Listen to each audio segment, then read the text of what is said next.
Hey guys, it's David. In this video, we're going to take a deep dive into different types of commercial real estate properties.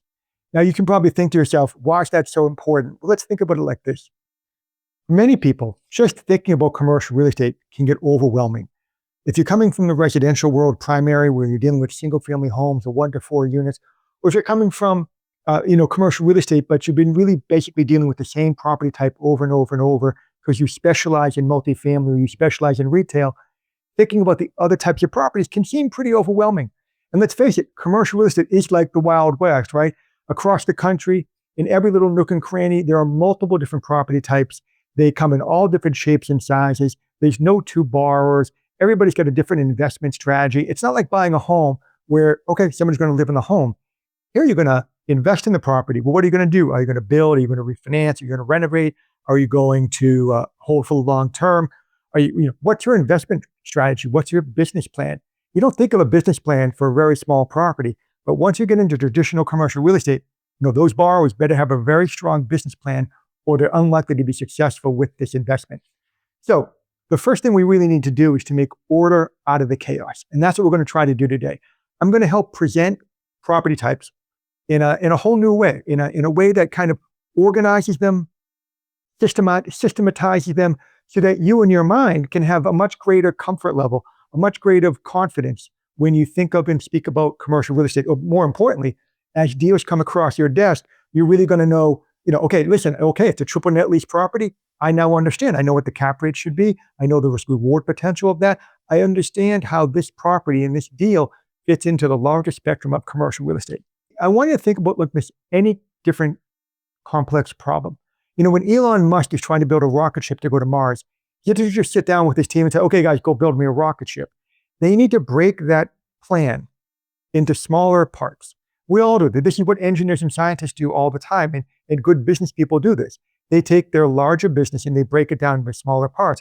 If we're thinking about a business, you're going to have financing, you're going to have marketing, you're going to have advertising, you're going to have corporate, you're going to have legal. You're going to break the business down into its different parts. Think about a car. You just look at a car. It's a very complex type of system. If you and I wanted to go out there and start building a car, we'd be overwhelmed. But break it down. I have the engine, the power center.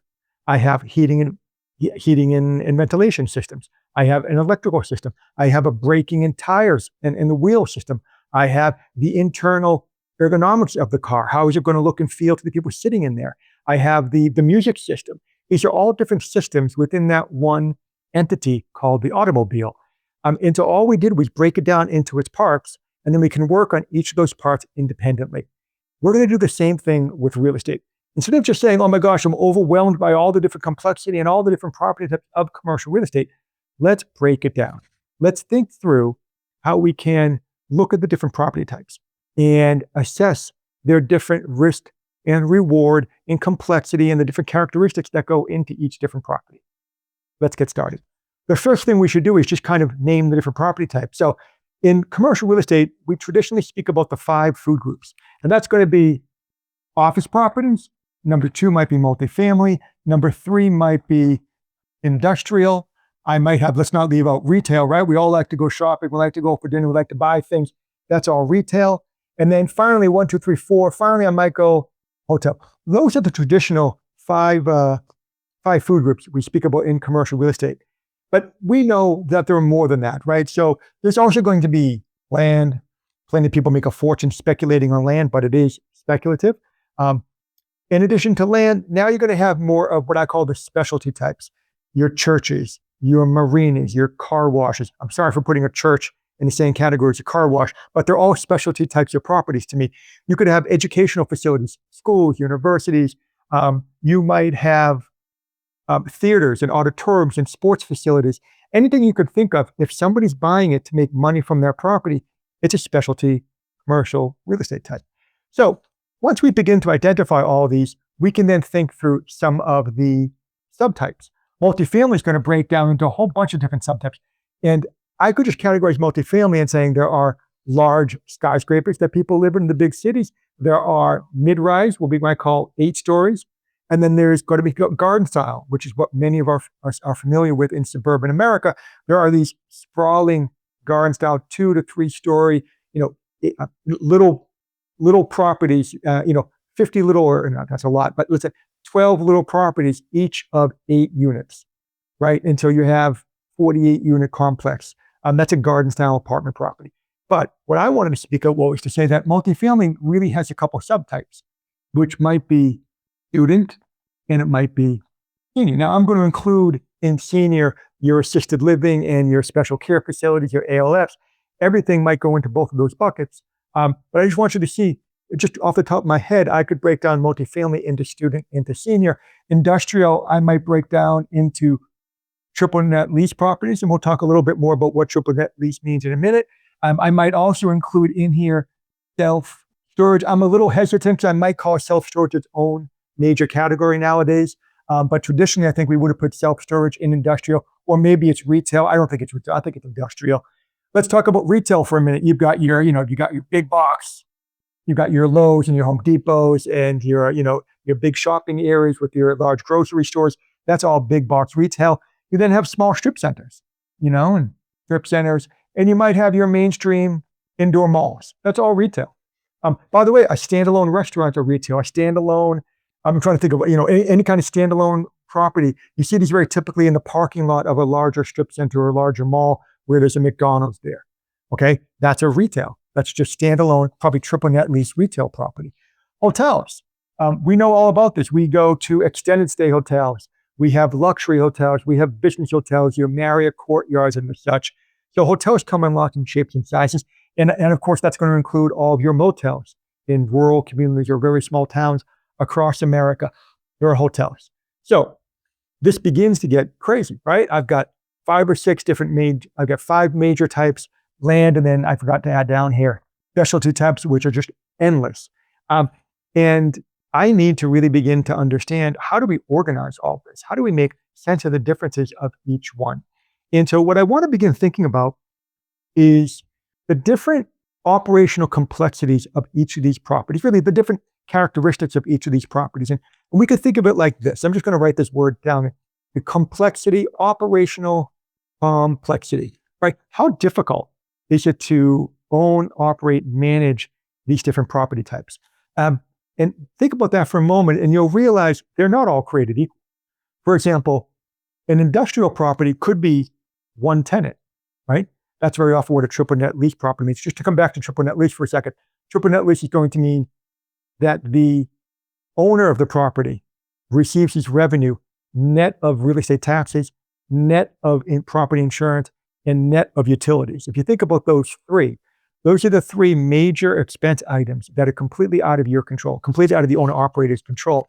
I don't control the taxes, I don't control the utilities, and I do not control property insurance, but I need all 3 and I have no choice.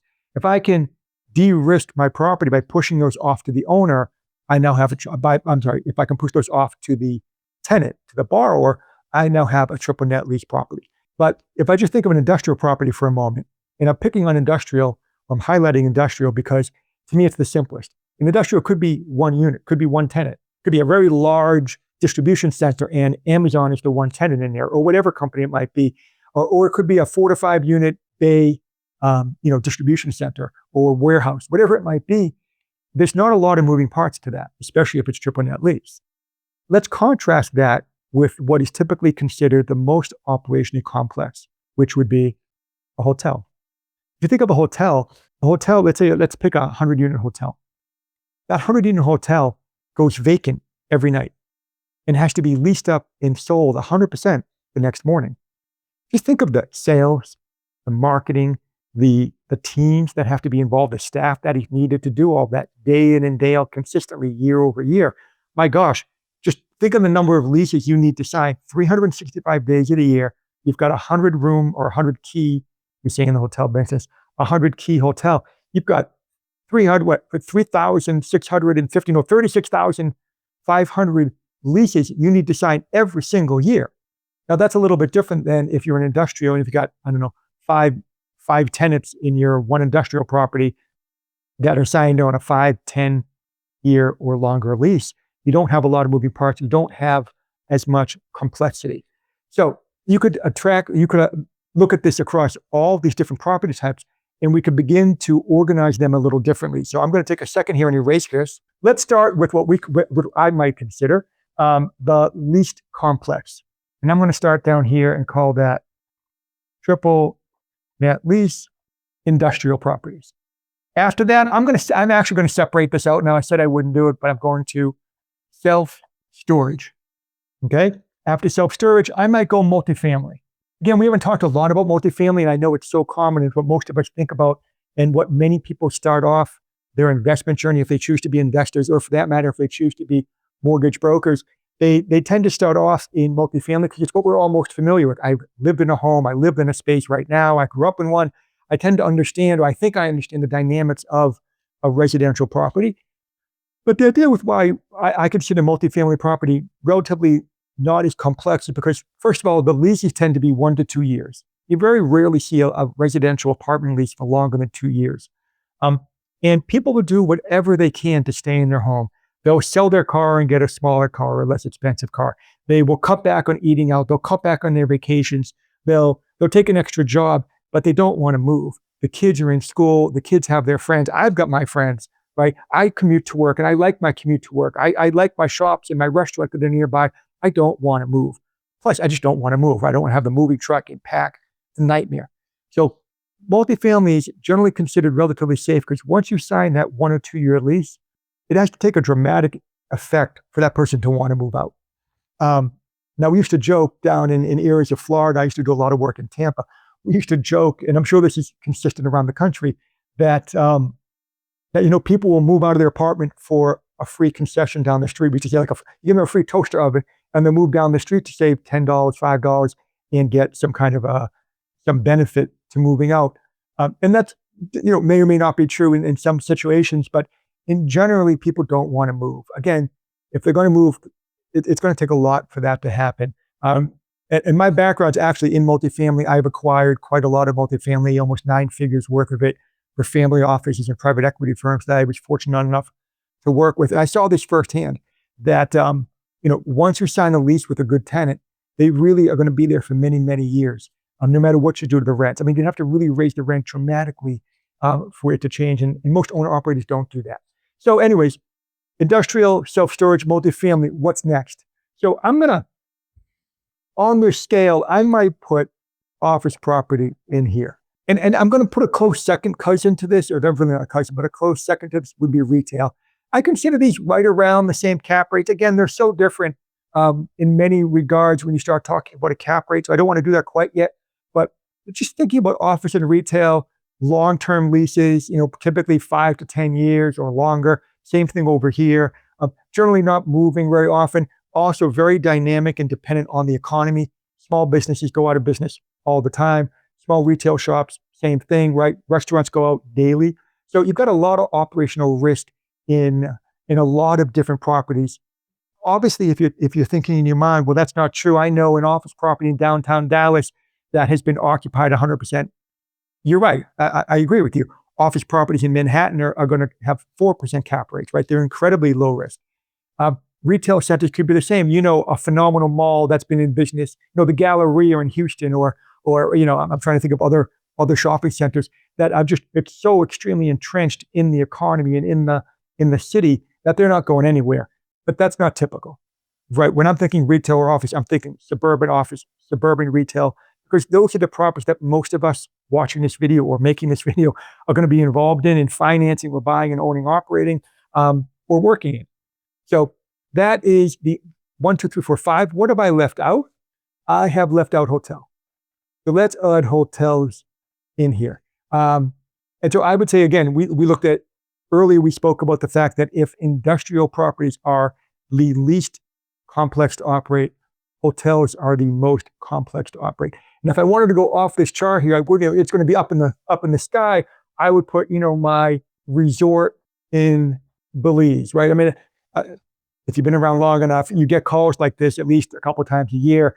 I've got, somebody calls me up, they were referred to me. They have an uncle, a brother, a sister, somebody that they know who needs, $35 million to build an unbelievable resort with views overlooking the ocean, once in a lifetime opportunity. Everybody's going to come. And I always say, run the other way. I don't care what they're going to pay you to help them finance that property. They never work out. I've never heard of one story of somebody I know in the industry getting a deal like this financed. And I'll say it like this. There are people who specialize in the resorts wherever. That's all they do. There are financing companies, equity providers, lenders. That's all they do all day long. If this owner operator looking for that kind of money, let's call it above $2 or $3 million, doesn't know how to go to those particular capital sources, then why is he coming to me? If the professionals didn't want to do the property, I'm unlikely to want to be able to find a source for that as well. And even if I could, I don't want to deal with it. They take forever to get done. And in my experience, they never happen. So run away. So I'm not even going to look at this very much, but we'll leave it up here just for a point of reference. Now, what I want to do here is I want to plot this on a little chart. I want to come over here and I want to say, okay, you're going to need to make order out of this. We might say, as I'm going up, I'm getting a higher level of risk. And as I'm going across, what's the counterpart to risk? What's the yin and the yang?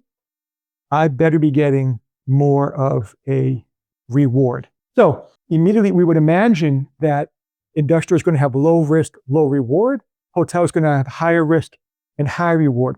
That doesn't necessarily mean you're going to make more money at any one of these because, again, they balance themselves out.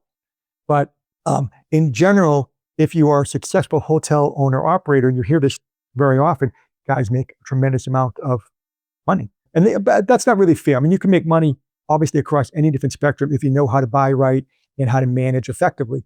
But the point would just be, typically, if we begin to assign cap rates to each of these different categories, we can begin to see how this comes into the market reality.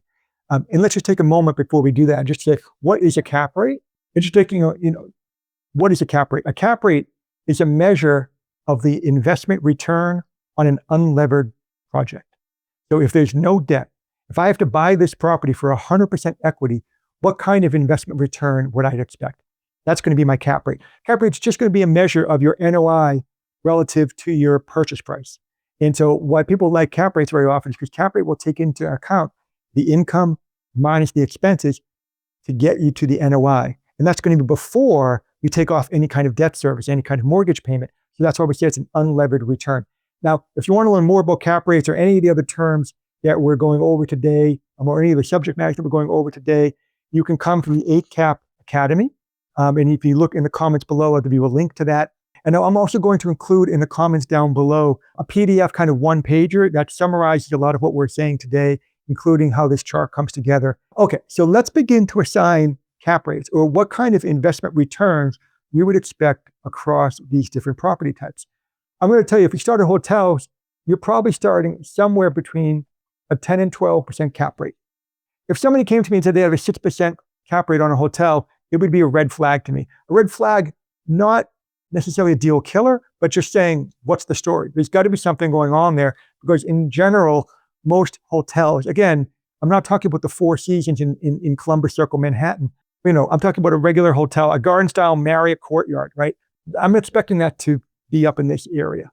And as I come down, I might come down to here and say, okay, let's put this at 5 to 6% cap rate. So industrial and triple net lease might be 5 to 6% cap rates. Now, don't get so hung up on the cap rates that I'm going to assign, because they vary greatly across different markets, different cities. They vary greatly depending on what's going on in the economy and the interest rates in whatever period of time you're in when you're watching this.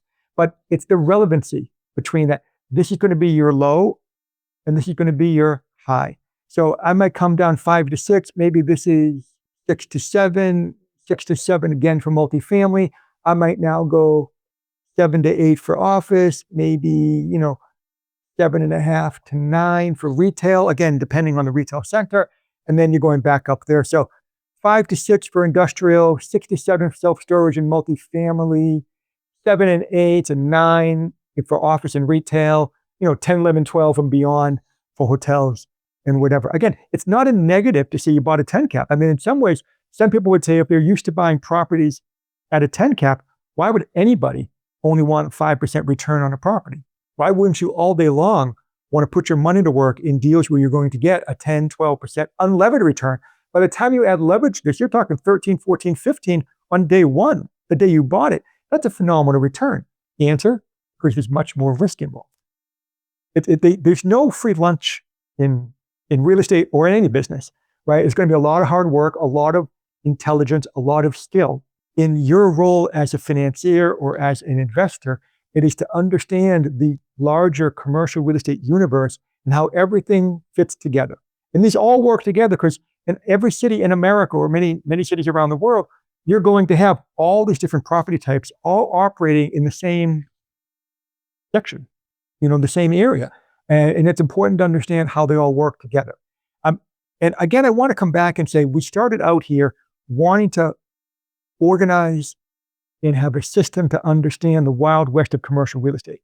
So I look at this as absolutely fundamental and foundational to whatever you're going to be doing from this point forward, that this should help you in your mind realize it's not so scary, right? It might have been scary when we started, but now that you think of it in these terms, you can really begin to have a system of understanding the different properties that are coming to you and where you might fit in. How can you make money, help somebody else make money, and in regards, help yourself make a little bit more revenue, improve your career, improve your revenues for the year by understanding commercial real estate property in the right way. So I hope that was helpful. I hope that you gained a little bit from this. And I'd love to talk. If you have any questions, by all means, you can find my contact information either below in the comments or at 8capai.com. And come to us and drop me a line. I'd love to speak to you and find out what you're doing and how we can help you. And that's it.